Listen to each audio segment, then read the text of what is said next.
Christ was coming from Judea with his disciples, and they were heading all the way to Galilee. That's where they stayed. And because they were tired, of course, from preaching, they had to pass through Samaria.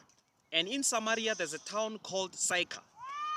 And in Sychar, there's a well that was called the Well of Jacob. You know, our forefathers, when God made a covenant with Isaac, Abraham, and Jacob had an inheritance. Part of the inheritance was that well. And Jesus Christ was sitting there. The disciples went out to buy some food because they were hungry.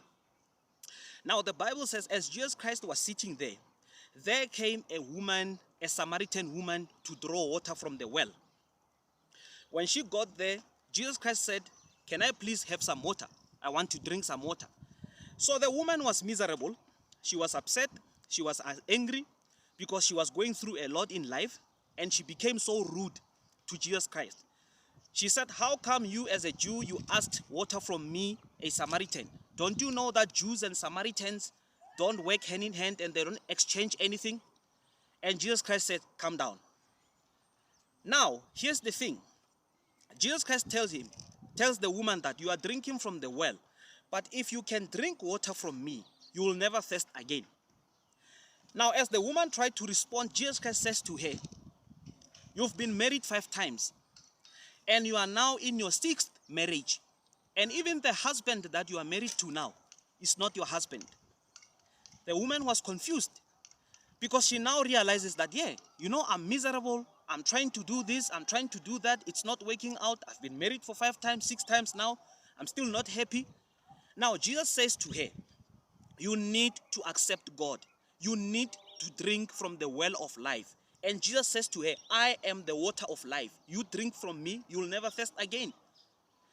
God is saying to us today, how many of us are doing things without involving him? First of all, you could see that the woman, whatever she did not involve God in her affairs. How many of us get married?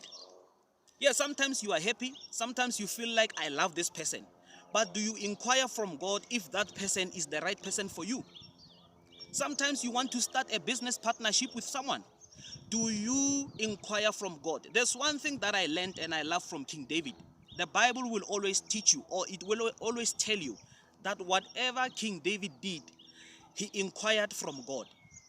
When you go to school to study anything, when you start a business, when you get married, when you do anything else, 1 Corinthians chapter 10 verse 31 says, whether you eat, whether you drink, everything you do, do it all for the glory of God.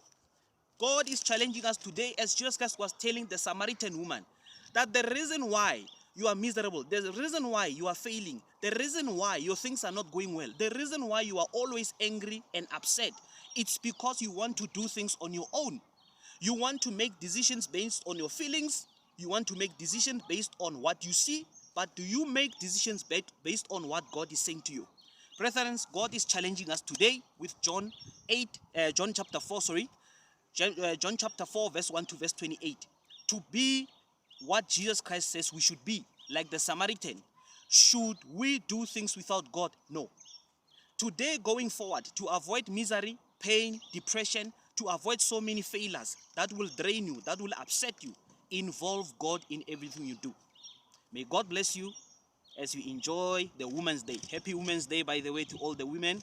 From me, Pastor Puffy, Light and Truth Ministry, my technical team, we wish you all the best. Shalom.